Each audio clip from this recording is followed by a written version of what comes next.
মই নাভাবোঁ এনেকৈ ভুৱন পেগুৰ গুণ্ডা বাহিনীয়ে কৰিবলৈ। আমাৰতো আজি চব মানুহ ইয়াতে আছে, সেইবোৰ কৰিবলৈ আমাৰ ক'ত মানুহ আছে? সেইবোৰ হ'ল চাওক, এতিয়া বিৰোধীয়ে ৰাস্তা পদূলিৰ ক্ষেত্ৰত আমাক সমালোচনা কৰাৰ জেগা নাই। যিখিনি ডেভেলপমেণ্ট হৈছে, হস্পিটেলে হওক, শিক্ষা অনুষ্ঠানেই হওক, মানুহৰ দুখীয়া মানুহক যিখিনি অৰুণোদয় প্ৰদান কৰাৰ পৰা আৰম্ভ কৰি যিখিনি ডেভেলপমেণ্ট এজেণ্ডা লৈছোঁ, ডেভেলপমেণ্টত কণ্টেষ্ট কৰিব নোৱাৰে আমাক। সেইকাৰণে আমাক বদনাম কৰাৰ কাৰণে এটা চক্ৰে বদনাম কৰি চিম্পেটি আদায় কৰাৰ কাৰণে এদিন এটা ৰাতি পাইছোঁ আমাৰ কোনো কৰ্মী ক'তো জড়িত নহয়, আমাৰ মানুহবোৰ ব্যস্ত আমাৰ কেম্পেইনত, নিজৰ ঘৰতে দুটা শিলগুটি মাৰি একো জখম নাই, কোনো ঘৰৰ একো আচবাব এনে আৰু চিম্পেটি লোৱাৰ কাৰণে টিভি মাতি আমাক এনেকৈ কৰিলে।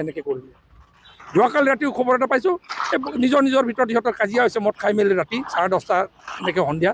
তাৰপাছতে নিজৰ মাজত কাজিয়া হয়, সেইটোক বোলে আকৌ দুজনমানে আলোচনা কৰিবলৈ এইটো বিৰোধীয়ে আমি কৰিছোঁ বুলি দেখাব লাগে বুলি আকৌ থানাত কেছ এটা দিছে।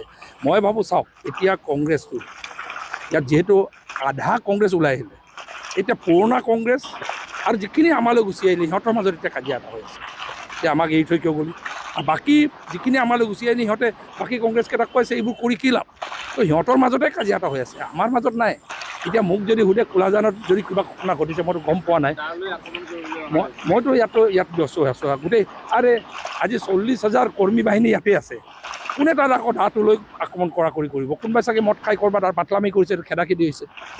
নহ'লে আৰু ভাল মানুহ, সুস্থ মানুহ আৰু যিখিনি সঁচা অৰ্থত সচেতন নাগৰিক আছে, মানুহ আছে, কোনো এতিয়া কংগ্ৰেছত নাথাকে। যিখিনি লুম্পেন এলিমেণ্ট মাল খাই সন্ধিয়া উৎপাত কৰিব, নিজৰ ভিতৰত কাজিয়া কৰিব, চাগে পইচা পাতি ভালকৈ বিলোৱা নাই চাগে সিহঁতৰ কেণ্ডিডেটে পইচা পাতি ভাগত পোৱা নাই চাগে। আগত কংগ্ৰেছ কৰিলে পইচা ভাগ পায় বুলি ভাবে, পোৱা নাই চাগে, সেইকাৰণে মাৰপিট নিজৰ মাজত লাগিছে।